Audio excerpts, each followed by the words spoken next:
welcome to Objects of New York, a podcast about New Yorkers and the objects we love. Each episode, I have a chat with a special guest about an object they own that is particularly special or meaningful to them. There are millions of stories about the everyday objects we see in the city and the people that are connected to them, and this podcast is just one way I found to celebrate them.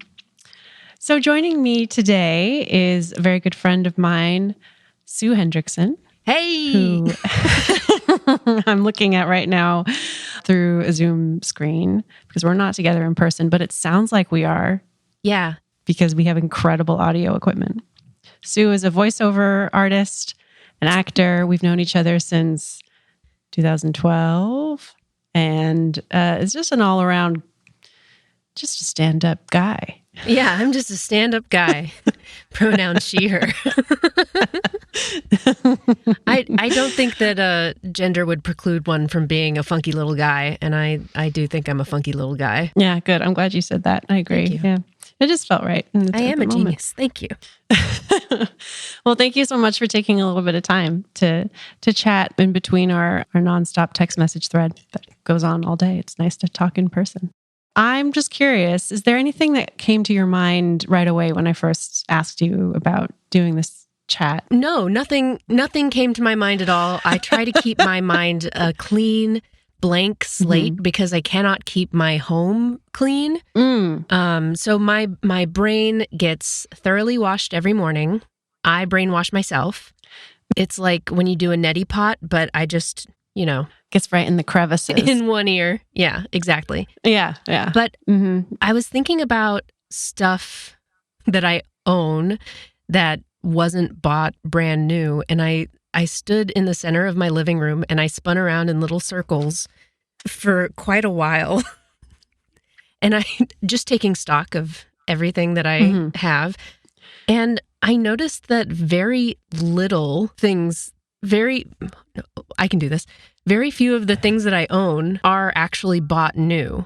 Like technology stuff, like the TV and the gaming consoles that I have, those are bought new. Some books in this household are bought new. Some things that I own were bought new in 2005. Practically vintage now, yeah. The vast majority of things and stuffs were either found or given or bought on Craigslist. What do you think is the oldest object in your house? Oh my God, the oldest object in my house? There are items that are older than I am. I have a milkshake maker that has been used once.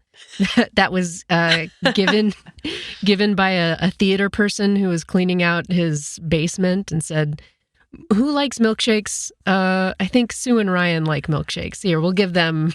I don't think I've ever seen anyone use a milkshake maker. Is it not just a blender?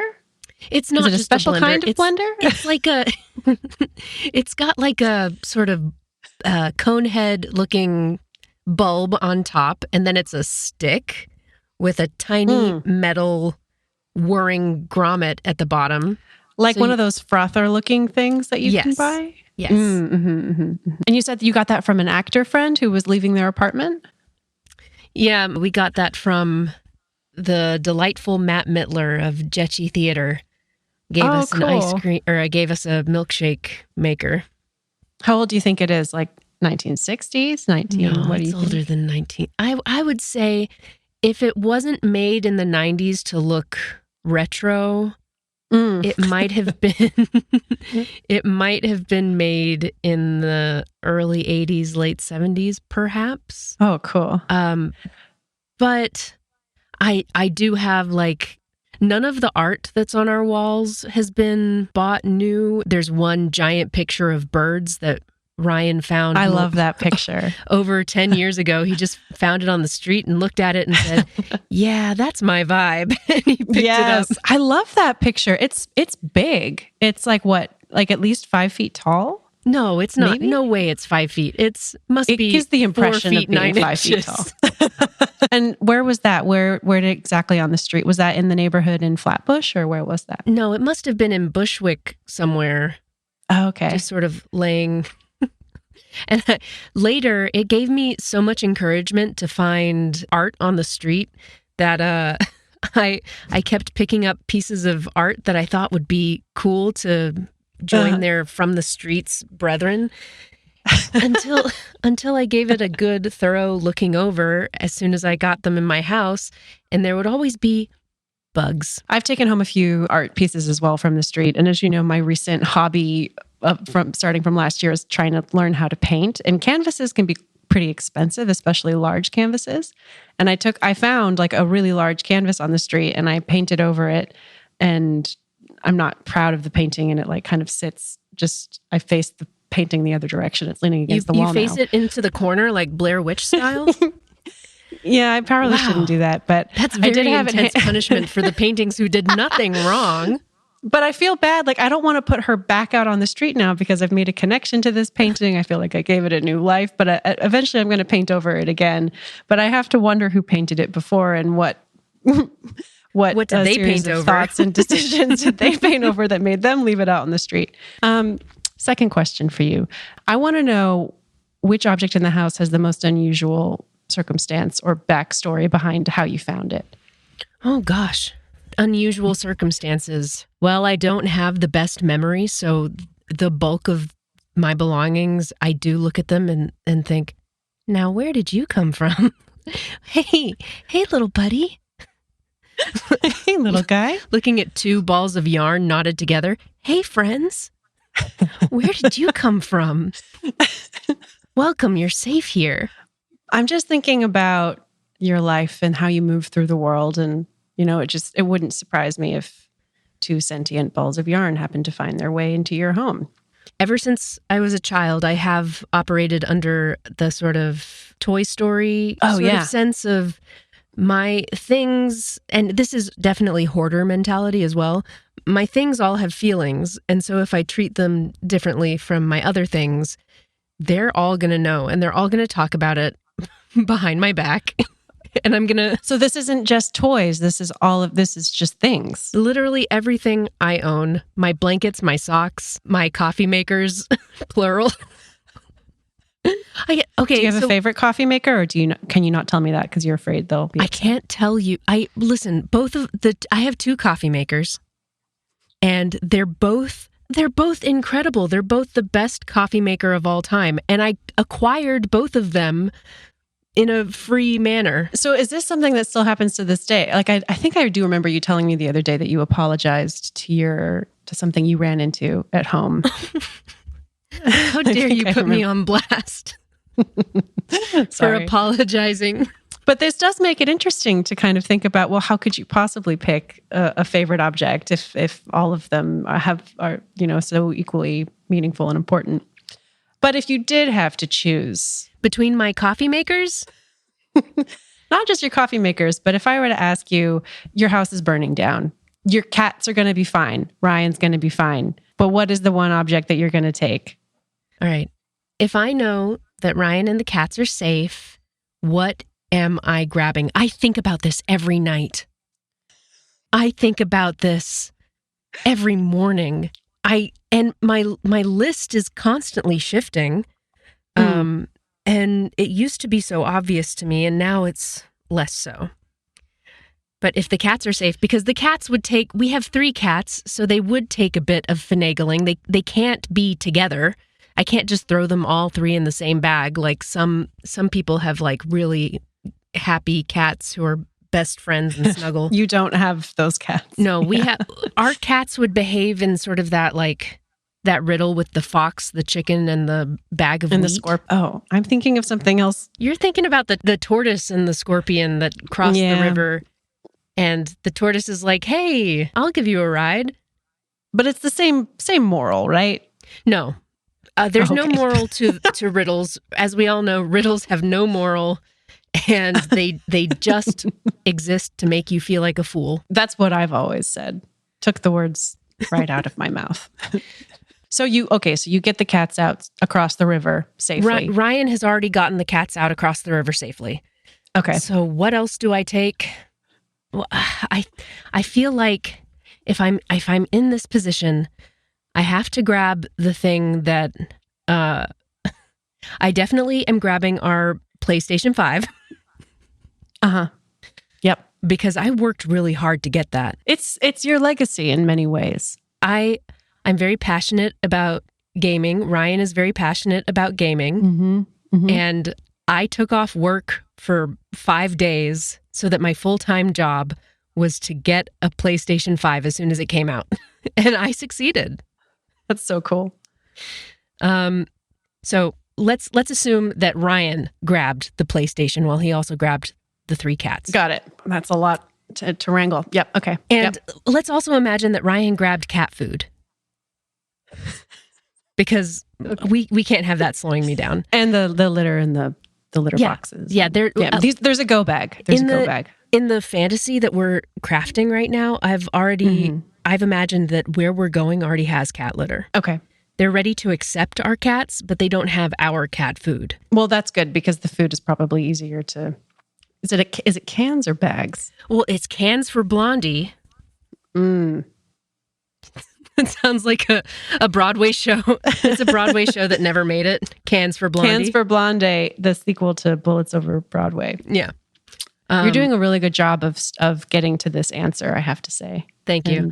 I told you, I think about this often. The first thing that I'm going to grab is a baby blanket that I've had since I was little. Oh. It's not...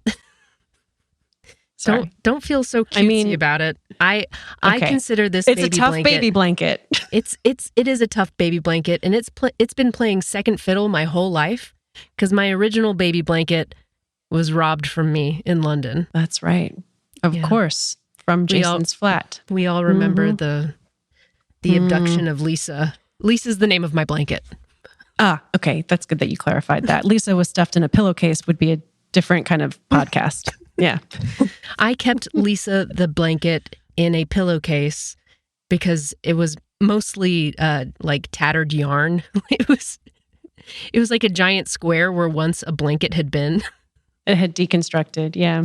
And some burglars saw a pillowcase and thought, great, a vessel that we can fill with burgled items.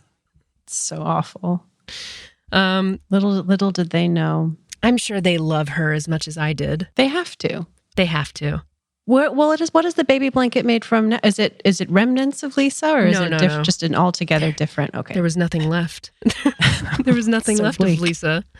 God, that's grim. But it is a blanket that was with me before Lisa and is genuinely my baby blanket, but wasn't as soft. Oh, okay. So it was the character building baby blanket. Yeah. Okay. So I would definitely grab that. I could almost use it as like as a bindle. I would use it as a bindle. So what would be?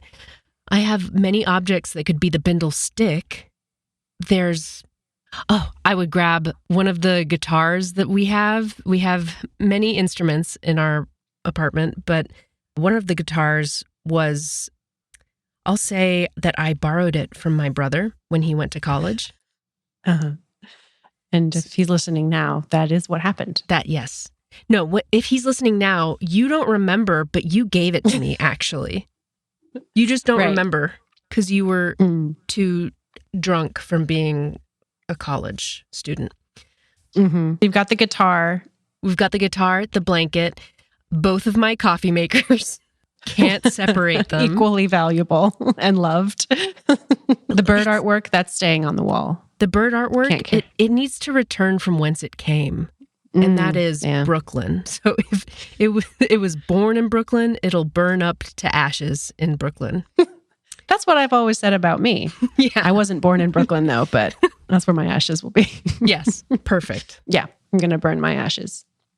I don't want to ask this because this is a question that has an answer, I'm sure, but if you burn up ashes, does it just become ashes of ashes? Scientists can never know. We simply don't have the technology or the curiosity. Nobody wants to know because we're too afraid of what we might discover. So I'll grab an extra pair of socks as well, shove that in the bindle.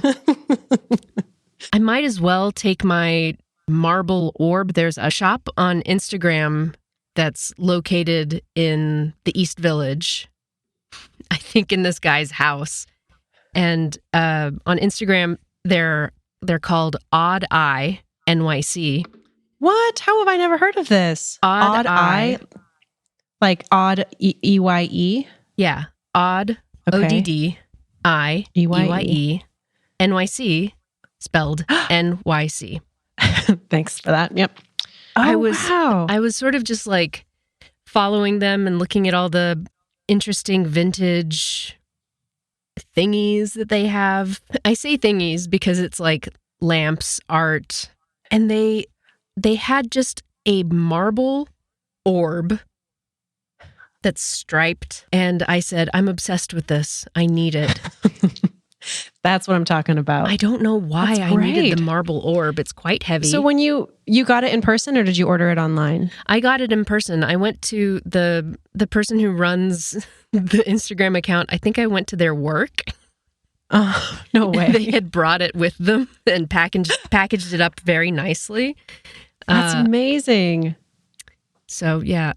I'm looking at their Instagram feed now and it is delightful. I love this bold pop colors, really amazing, interesting objects. And it looks like they have a bookshop section as well for really interesting graphic novels and books.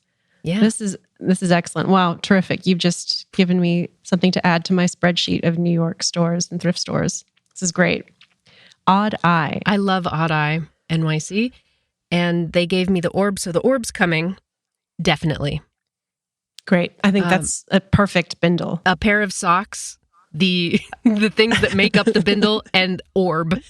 And the 2 coffee makers. And the 2 coffee makers, of course. That's kind of why I was thinking you were kind of at max bindle capacity, because those are going to have to take up quite a lot of space. They are going to take up space. Unless you could put the orb inside one of the coffee pot. I couldn't do that.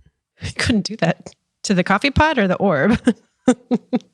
Not only could I not make it physically possible, but just emotionally, they're different. They belong in different spaces.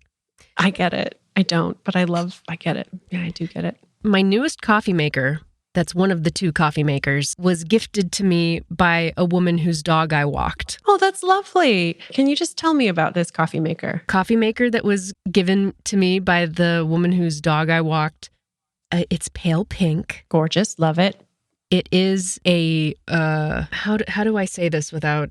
Is it like a Keurig, a drip coffee, or... It is like a Keurig in that it is one, exactly.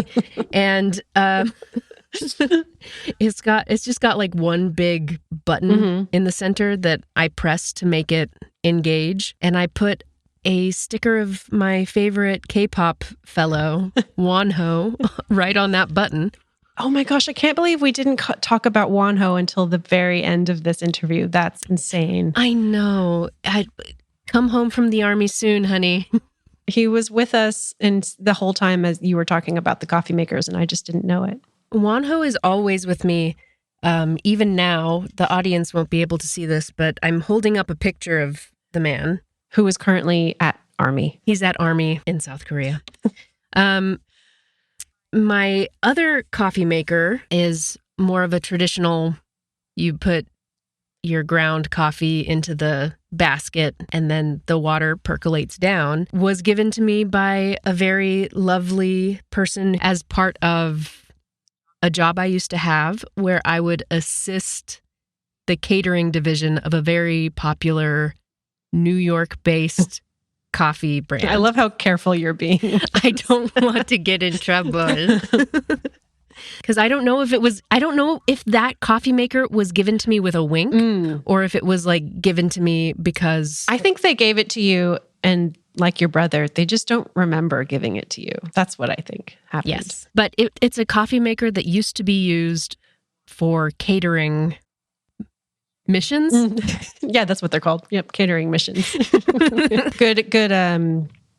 What's the word I'm looking for? Good volume. Like how many cups we're brewing? Oh, I never brew more than like 6 cups per day, but it could probably do a 12. Oh yeah, proper. But I wouldn't. I don't want to. This is a retired coffee maker. We're sticking to the half quantity I'm the only person that drinks caffeine in this household. Yeah.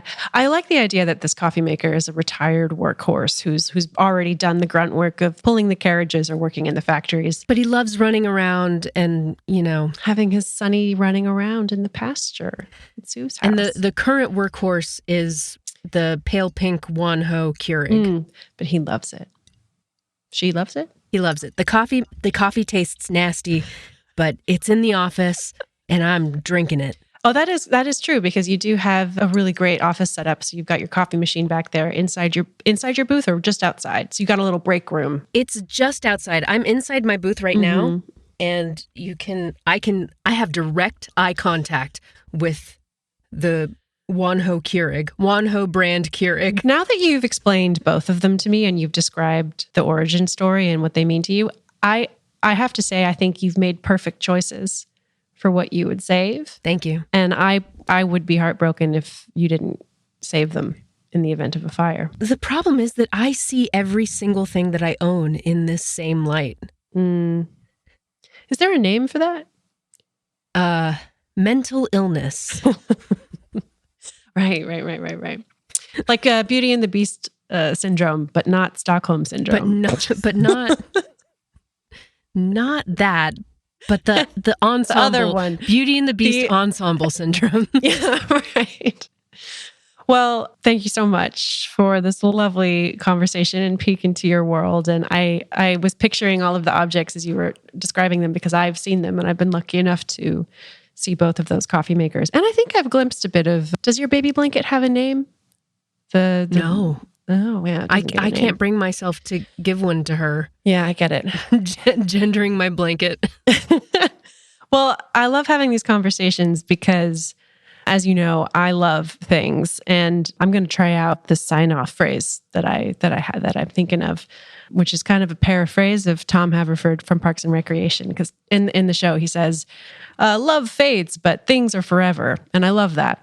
Does he ever say, "Gotta have my stuff"? Because that's my catchphrase. Oh, that's a really good one. Gotta have my stuff. TM. But this is my catchphrase I'm going to try out on you right now. And you tell me how it works. Okay. Okay. I'm going to grade it on a scale from 1 to 10. Okay, good. Here's how it goes. People may die, but things are forever. And the afterlife is an antique shop. That's the phrase. People may die. They better die. People better die. Don't let that be your sign off, though. Okay. All right. Well, we'll work on it. Su Hendrickson, everyone. Thank you. Wow. It was your honor to be here with me. It really was my honor. Thank you so much.